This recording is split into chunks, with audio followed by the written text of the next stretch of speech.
तो छात्रों, इस वीडियो में हम कक्षा 9 का जो 5वां अध्याय है ग्रामश्री कवि सुमित्रानंदन पंत द्वारा रचित उसके 3 पद्यांशों के बारे में अध्ययन करेंगे। और प्रस्तुत पद्यांशों में जैसा कि आपने पहले वाले वीडियो में देखा था कि गांव की प्राकृतिक सुंदरता का बड़ा ही सुंदर और मनमोहक वर्णन कवि ने किया है।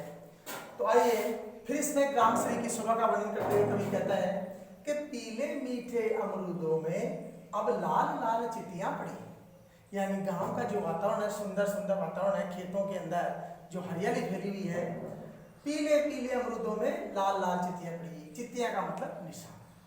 अमरूद के जो फल होते हैं जो पीले हो गए, पीले होने का मतलब वो पक गए और पक जाने पर अमरूद क्या हो गए? मीठे।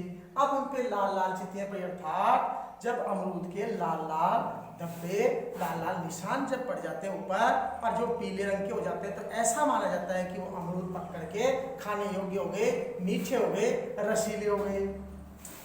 पक गए सुनहरे मधुर बेर।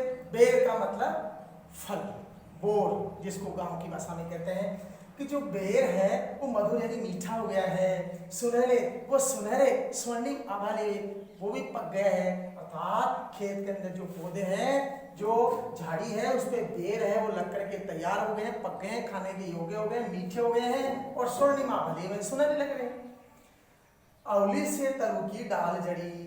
अवली यानी आंवलों से, तरु यानी पेड़ की, डाल यानी डाली, जड़ी यानी जड़ी हुई है। और आंवले, आंवले ऐसा पेड़, जो आंवले का पेड़, उस पेड़ की जो डालियां हैं वो डालियां किससे जड़ी हुई है? आंवले के फल से। लहले पालक मैंने धनिया। लहला यानी लहरा रहा है पालक, खेतों में पालक लहरा रहा है। महना यानी सुगंध बिखेर रहा है। धनिया यानी धनिया। जैसा कि आपको सबको पता है कि धनिया सब्जी में डाला जाता है, अत्यधिक खुशबू देता है। वो धनिया खेतों में जो अपनी सुगंध जो बिखेर रहा है और पालक खेतों में लहरा रहा है। लौकी और सेम फली फैली। लौकी यानी लौकी, ओ यानी और, सेम फली यानी सेम की फलियां फैली यानी फैली हुई है। जमीन के ऊपर जो बेलें हैं, उन बेलों के अंदर एक तो सेम की जो बेल है और एक लौकी की बेल है, उस पे लौकी लगी हुई है, सेम वाले पे सेम लगी हुई है, वो भी धरती पे इधर उधर फैली हुई है, वो भी सुंदर लग रही है। मखमली टमाटर हुई लाल, मिर्चों की बड़ी हरी थैली। जो टमाटर है वो भी क्या है? लाल हो गए, वो भी पक करके तैयार हो गए। ऐसा लगता है जैसे वो मखमल के समान हो, जैसे उस खेत के अंदर मखमल बिछी हो, ऐसे लाल लाल रंग की बहुत ही सुंदर टमाटर है, वो पक करके तैयार है। मिर्चों की बड़ी हरी थैली। और जो मिर्ची का पौधा है, उस मिर्ची के पौधे के जो छोटे छोटे छोटे छोटे मिर्चियाँ या बड़ी बड़ी मिर्चियाँ लगती है, तो एक थैले के गुच्छे के समान लगती है। जैसे मिर्ची के पौधे के ऊपर वो हरा हरा जो थैला लटका हुआ हो जिसमें मिर्चियाँ लगी हुई है, उसकी तुलना थैले से की है। प्रस्तुत पद्यांश में आपके इधर गंगा जो किनारा है गंगा नदी का, उसकी सुंदरता का वर्णन है। बालू के सांपों से अंकित गंगा की सतरंगी रेती। यानी गंगा नदी है, उसकी जो रेत है उसको कैसा माना है? सतरंगी, अर्थात 7 रंगों में। वहां जो छोटे छोटे छोटे मिट्टी के कण है, उसके ऊपर जब सूर्य का प्रकाश, सर्दी में सूर्य का प्रकाश जब गंगा की सतरंगी मिट्टी पे पड़ता है तो वो अत्यधिक सुंदर दिखाई देती है। और बालू, वो जो रेतीली मिट्टी है, उस रेतीली मिट्टी में ऐसे चिन्ह बने हुए हैं सांपों से अंकित, जैसे कोई सांपों की लकीरें हो, जैसे कोई सांप चले हो, जैसे सांपों ने लकीरें बना दी हो, ऐसी बालू है। वो अपनी बालू मिट्टी है, अपनी आकृति ले रखी है। और गंगा की नदी के ऊपर, गंगा नदी के मिट्टी के ऊपर जब सर्दी के सूर्य की किरणें पड़ती है तो सतरंगी दिखाई देती है। सुंदर लगती सरपत छाई, तट पर तरबूजों की खेती। और जो तटीय गंगा नदी का किनारा है, वहां जो तरबूजों की खेती हो रखी, तरबूज जो लगे हुए हैं, सुंदर लगती, वो सुंदर लग रही है खेती तरबूजों की। सरपट, समतल सपाट रूप से चारों तरफ जो है तरबूजों के जो पेड़ हैं, उन पे तरबूज लगे हुए हैं, वो बहुत ही सुंदर लग रहे हैं।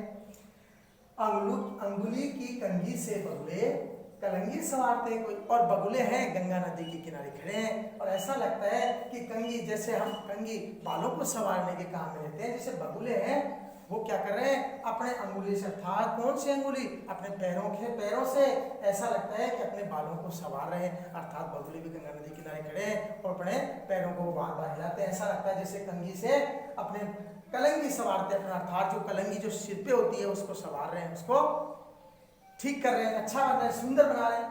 तीर्थे जल में सुरखाब, पुलिन पर मगरोटी रहती है। सुरखाब का मतलब स्वान, जिसको अपन हंस बोलते हैं, बतख।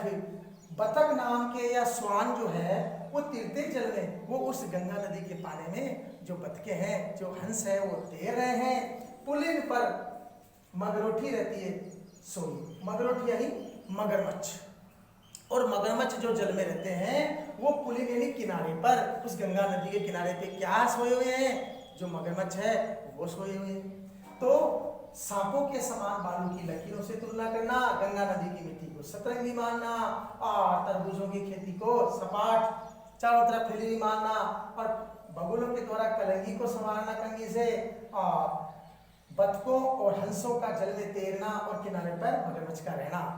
बड़ा ही सुंदर और मनमोहक गंगा नदी के किनारे का वर्णन हुआ है। हंसमुख हरियाली हिम आतप, सुख से अलसाए से सोई। हंसमुख हंस रही है, हरियाली यानी हरियाली, हिम यानी बर्फ, आतप यानी जो सर्दी में जो मतलब सूर्य की किरणें पड़ती है, वो जब अलसाई हुई हरियाली जो पौधे हैं, जो घास फूस है, उनके ऊपर पड़ती है, तो ऐसा लगता है कि वो हरियाली उस सूर्य के प्रकाश से हंस रही हो। अत्यधिक हंसते इसी पर, जैसे हंसना आनंद का प्रतीक है, जैसे सूर्य की सर्दी के समय सूर्य की जो किरणें हैं जब हरियाली पे पड़ती है तो ऐसा लगता है अलसाए हुए जो सभी पेड़ पौधे, जो घास फूस तिनके वगैरह थे, वो सारे के सारे खिल गए हैं और हंसते हुए दिखाई दे रहे हैं। भीगी अंधियाली में निसी की, तारक स्वप्नों में से कोई। भीगी अंधियाली में निसी की, निसी यानी रात है, अंधेरी। अब रात है वो किससे भीग गई है? आपको पता है सर्दी के अंदर ओस पड़ती है, तो ओस के कारण पूरी रात में जो आकाश का वातावरण रात का, उसमें नमी है, वो ओस से भीगा हुआ लग रहा है। तारक स्वप्नों में से खोए, अर्थात जब ओस है, चारों तरफ धुंध छाई हुई है, जो तारे थे आकाश में रात के समय, वो भी तारे भी खो गए। अर्थात ऐसा लगता है कोई सपना आया हो, उस समय जब आकाश खुला था, रात का समय था, तारे चमक रहे थे, लेकिन जैसे अत्यधिक सर्दी आई तो ओस के कारण तारे भी छिप गए हैं। मरकट डिब्बे सा खुला ग्राम, जिस पर नीलम नभा चादर। मरकट ज्वारा, हीरे ज्वारात के डिब्बे के सायन के समान खुला ग्राम, जो ग्राम है, जो गांव है, वो ऐसा लग रहा है जैसे हीरे ज्वारातों का कोई खुला हुआ डिब्बा है। जैसे हीरे ज्वारात अत्यधिक खूबसूरत होते हैं, सुंदरता बढ़ाते हैं पहनने वाले और देखने वाले के लिए, तो उसी प्रकार जो नीलम यानी नीला, नभ यानी आकाश, आच्छादन यानी जो उस गांव पे छाया हुआ है, वो किसके समान लग रहा है? जैसे कोई हीरे ज्वारातों का डिब्बा खुला हुआ, अत्यधिक सुंदर उसकी शोभा बिखेर रहा है। निरुपम हिमात में स्निग्ध शांत निज शोभा से हरता जन्म। निरुपम, अनुपम, अतुलनीय। हिमांत जो सर्दी की रात है, वो अत्यधिक स्निग्ध शांत, स्निग्ध कोमल चिकनी, अर्थात जो सर्दी की रात है वो बहुत ही सुंदर और चिकनी मुलायम, बहुत आनंदित देने वाली प्रतीत हो रही है। निज शोभा से हरता जन्म, और वो ऐसी शोभा जो रात के सुंदर वातावरण की है, उससे निज शोभा से हरता यानी हर रहा है जनमन, लोगों के मन को वो न चाहते हुए भी वो जो वातावरण है, सुंदर वातावरण रात के समय का, आकाश का, तारों का, धुंध का, कोहरे का, वो न चाहते हुए लोगों के मन को हर रहा है, अर्थात लोगों के मन को आनंदित कर रहा है।